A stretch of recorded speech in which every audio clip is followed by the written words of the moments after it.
Félicitations, vous venez de faire l'acquisition d'une superbe piscine. Vous mourrez d'envie d'enfiler votre maillot pour prendre votre première baignade et vous avez sans doute très hâte de connaître toutes les étapes à suivre pour garantir le fonctionnement optimal de votre nouvel achat. C'est précisément ce que nous allons voir ensemble dans les minutes qui suivent. C'est en connaissant bien le fonctionnement d'un équipement que l'on en tire un maximum de plaisir. Chez Cima, votre bonheur nous tient à cœur. Avant d'apprendre le fonctionnement de tout le système, voyons d'abord les différentes parties qui le composent. Bien sûr, il y a la piscine. Le niveau d'eau de celle-ci doit se situer au milieu de l'écumoire pour utiliser le système de filtration. À l'intérieur de l'écumoire se retrouve le panier. Un peu plus bas, il y a la valve multiposition à 3 voies seulement si vous avez un drain de fond. Le drain de fond se trouve au centre de la piscine. Si vous ne disposez pas d'un drain de fond, le tuyau de la piscine est directement relié à l'écumoire par une valve à 2 voies, ce qui m'amène à parler du système de filtration. Celui-ci comprend 2 pièces maîtresses, soit la pompe et le filtreur. La pompe comprend le moteur électrique, la pompe, la crépine et le panier de la pompe situé à l'intérieur de la crépine. Le filtreur comprend la manette de positionnement pour les différentes fonctions, la tête du filtreur, le cadran de pression, le filtre, le tuyau de renvoi et le retour d'eau à la piscine. Voilà pour les différentes pièces et parties d'équipement. Nous allons maintenant faire un survol du système de filtration.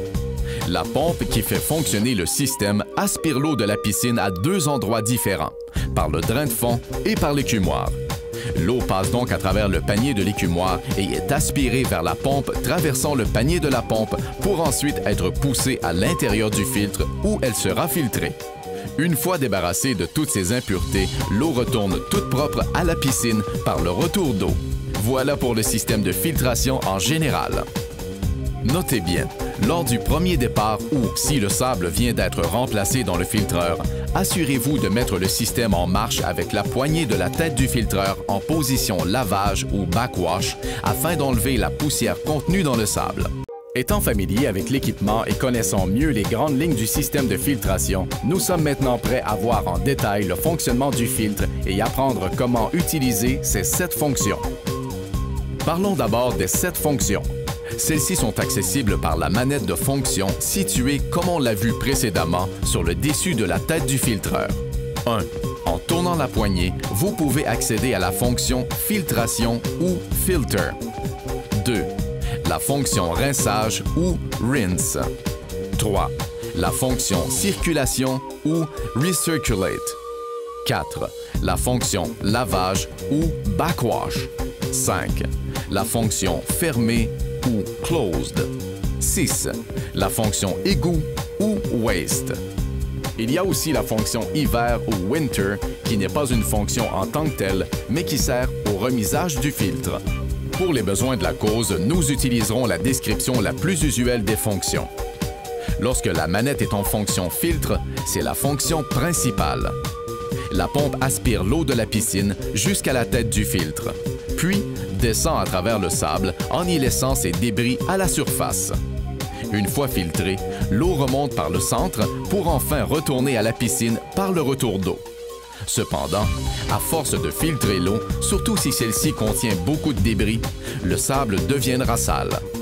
Cela aura pour effet d'augmenter la pression sur le filtre et vous indiquera qu'il est temps de faire un lavage du sable, communément appelé backwash. C'est ici qu'intervient le cadran de pression. La première fois que vous mettrez votre filtre en marche, vérifiez le positionnement de l'aiguille du cadran de pression. Le chiffre indiqué par l'aiguille est la pression standard de votre système de filtration. Si par exemple l'aiguille indique 10, il faudra attendre que le cadran indique 5 degrés de plus, c'est-à-dire 15, avant de faire le lavage du sable. Si l'aiguille indique 12, il faudra attendre qu'elle indique 17 et ainsi de suite. Pour faire un lavage du sable, il faut d'abord mettre l'interrupteur de la pompe en mode arrêt ou off. Notez bien, il faut toujours arrêter la pompe avant de changer la position de la manette de fonction. Une fois la pompe arrêtée, amenez la position de la manette à backwash et installez le boyau de vidange en plaçant son extrémité là où vous voulez que l'eau se déverse. Repartez ensuite la pompe. Cette fois, l'eau, toujours aspirée par la pompe, passe d'abord par le centre du filtre, remonte à travers le sable, ce qui a pour effet de le nettoyer. pour ensuite passer à travers le boyau de vidange et en ressortir à l'autre bout. Au début, vous constaterez que l'eau qui sort du boyau est sale. C'est normal. Il faut continuer l'opération de nettoyage jusqu'à ce que l'eau devienne complètement claire. Certains filtres sont munis de petites bouteilles accrochées à la tête du filtre qui vous permet de voir la couleur de l'eau sans vous déplacer pour vérifier l'eau s'écoulant du boyau de vidange. Donc, suite à cette opération de 1 à 2 minutes et demie, l'eau est propre. Le nettoyage terminé, arrêtez la pompe et tournez la manette de fonction à la position rinçage. Pourquoi rinçage? Parce que pendant le nettoyage, tout le sable s'est amassé dans la tête du filtre et si l'on reprenait alors la fonction filtre, tout ce sable, en plus des saletés ramenées dans la tête, retournerait dans la piscine. La fonction rinçage sert donc à rincer la tête du filtre. Avec la manette en fonction rinçage, remettez la pompe en marche. L'eau sort de l'extrémité du boyau, mais cette fois-ci pendant seulement 15 à 30 secondes et la tête du filtreur est propre. Il ne reste plus qu'à arrêter la pompe, remettre la manette dans la position filtre et le rinçage est effectué. Le sable est propre et la pression revient à son niveau initial. Nous connaissons maintenant 3 fonctions. La prochaine sert à faire la vidange de la piscine. Il s'agit de la position égout ou waste. Cette fonction est utilisée après une forte pluie, par exemple, ou lorsque le niveau d'eau de la piscine est trop élevé et que l'on veut la baisser. Alors, sans oublier d'arrêter d'abord la pompe, placez la manette en position égout. N'oubliez pas d'installer votre boyau de vidange. Repartez la pompe. L'eau est alors aspirée jusqu'à la tête du filtre sans traverser le sable pour ressortir à l'autre bout du boyau. Vérifiez si le niveau de l'eau est revenu à la normale et arrêtez la pompe. La fonction vidange est aussi utilisée en début de saison lorsqu'on veut passer la balayeuse pour se débarrasser des feuilles ou des gros débris qui se sont accumulés au fond de la piscine ou lorsque la piscine est très sale. Si l'on exécute cette opération en fonction filtre, tous les débris seront aspirés directement dans le sable et le boucheront presque instantanément, ce qui nécessitera un lavage du sable. Mais avec la fonction vidange, on passe la balayeuse dans le fond de la piscine, les saletés sont aspirées et évacuées sans passer par le sable. La fonction vidange peut également servir à ramasser les débris d'algues qui se sont déposés au fond de la piscine après un traitement contre ceux-ci. Enfin, une fois la vidange effectuée, arrêtez la pompe et replacez la manette en position filtre. La 5e fonction est circulation. Cette fonction n'est que rarement utilisée. Elle sert à faire circuler l'eau de la piscine à la tête du filtre, puis de la tête du filtre à la piscine, sans passer par le sable. Notez bien, cette fonction est essentiellement utilisée pour effectuer des traitements chimiques particuliers. Cette fonction nous permet de vérifier si le débris de certaines pièces du filtreur serait la cause d'une accumulation de sable dans le fond de la piscine. Pour faire cette vérification, commencez par bien nettoyer le fond de la piscine. Ensuite, mettez la manette en mode circulation ou recirculate et partez la pompe. Laissez-la fonctionner ainsi toute la nuit. Le lendemain matin, la présence de sable au fond de la piscine indiquera que celui-ci est sans doute transporté par les enfants ou par l'effet du vent, puisque dans la position circulation, l'eau ne touche pas au sable dans le bassin. Comme nous l'avons vu précédemment, la 6e fonction est celle de remisage hivernal ou winter. Elle sert tout simplement à protéger le joint d'étanchéité durant la période de remisage du filtre. Lors du remisage, il suffit d'appuyer sur la manette et l'amener à la position hiver comme ceci. On augmente ainsi la durée de vie du joint d'étanchéité. La durée de vie du sable qui se trouve à l'intérieur du filtre est d'environ 3 ans. Et voilà, nous connaissons maintenant 6 des 7 fonctions et nous savons comment procéder à son remisage. La position fermée ou close sert essentiellement à nettoyer le panier de la crépine. En tout temps, vous devez éteindre l'alimentation de la pompe pour éviter de l'endommager. Voyons maintenant le fonctionnement de la valve multiposition et du drain de fond. En faisant un survol du système de filtration, nous avons vu que la pompe aspirait l'eau par 2 endroits différents, soit le drain de fond et l'écumoire. Notez que dans certaines installations, le tuyau relié à la pompe est celui-là, mais nous utiliserons celui-ci à titre d'exemple pour cette formation. C'est ici qu'entre en jeu la valve multiposition. Cette soupape vous permet de sélectionner l'entrée d'eau de l'écumoire, celle du drain de fond ou les deux à la fois. Par exemple, lorsque vous passez la balayeuse et que vous désirez obtenir la pleine puissance de la pompe sur la balayeuse pour nettoyer le fond ou pour ramasser les petits débris de surface, vous devez fermer le drain de fond.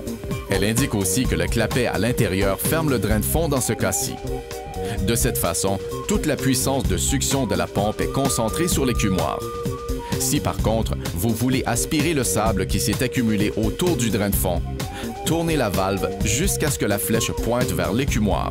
Cette fois, la valve vient fermer l'entrée d'eau de l'écumoire et la pompe concentre 100% de ses efforts sur le drain de fond. Lorsque vous ne vous servez pas de la balayeuse, positionnez la valve au centre de ce côté-ci de cette façon, ce qui permet à la pompe de repartir son pouvoir de succion 50-50.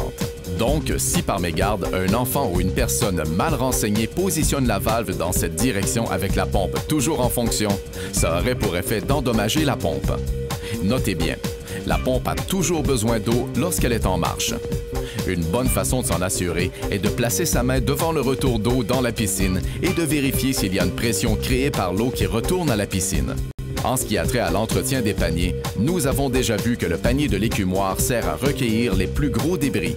Pour nettoyer le panier et le débarrasser des débris accumulés, sortez le panier de l'écumoire, secouez-le légèrement pour le vider et remettez-le en place.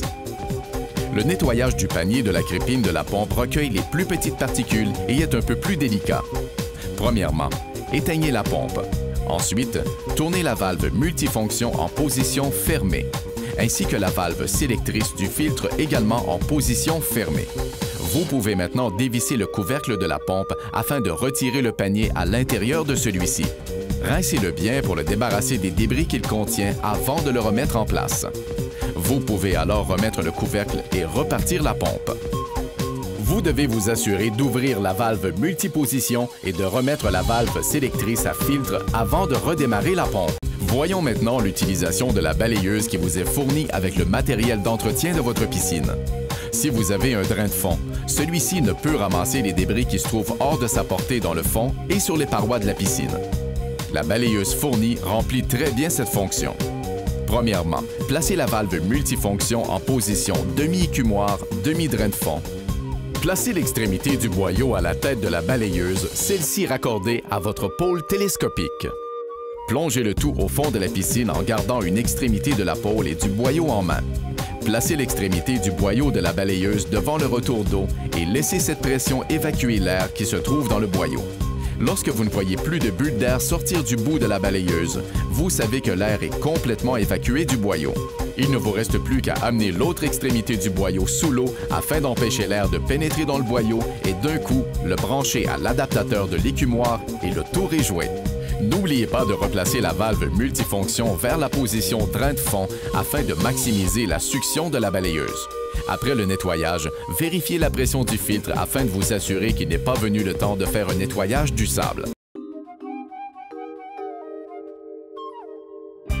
Avant la visualisation de cette section, nous vous recommandons l'écoute des sections précédentes afin de vous familiariser avec vos équipements de filtration. Cette section explique les particularités du système de filtration EcoPure. Ce système est conçu afin de filtrer l'eau de la piscine après son passage dans le filtre au sable. Le filtre à cartouche est beaucoup plus performant en capacité de filtration. Cette double filtration permet une optimisation de la qualité de l'eau puisqu'elle est filtrée à 2 reprises. Pour son utilisation, le système EcoPure nécessite que vous placiez la fonction de votre filtre au sable en position filtration ou filter afin que l'eau préalablement filtrée par votre filtre au sable passe au travers du filtre à cartouche pour ensuite se retrouver dans la piscine. La première fois que vous mettrez votre système en marche, vérifiez le positionnement de l'aiguille du cadran à pression. Le chiffre indiqué par l'aiguille est la pression standard de votre système EcoPure. Pour le nettoyage de la cartouche située à l'intérieur du filtre, nous vous recommandons de nettoyer votre filtre à cartouche hebdomadairement. Il faut d'abord mettre l'interrupteur de la pompe en mode arrêt ou off. Ensuite, placer la fonction du filtre au sable à la position fermée ou close afin d'arrêter le débit d'eau provenant de celui-ci. Ne vous inquiétez pas, l'eau ne peut provenir du retour d'eau, car le filtre à cartouche est muni d'une valve anti-retour qui se trouve à l'intérieur du filtre. Cependant, la valve n'est pas accessible, mais demeure toujours en fonction. Malgré un nettoyage hebdomadaire, vous remarquerez avec le temps que la pression sur le cadran aura tendance à augmenter légèrement. Dès qu'elle aura augmenté de 5 degrés, vous serez prêt pour effectuer un nettoyage plus en profondeur en submergeant la cartouche dans de l'eau additionnée d'un produit de nettoyage spécifique à celle-ci. Après le nettoyage complété, remettre la cartouche à l'intérieur du filtre et refermer avec force le couvercle. Par la suite, assurez-vous de remettre le filtre au sable en position filtre ou filter et remettre l'interrupteur de la pompe à on. Le système sera alors en fonction. Bonne baignade!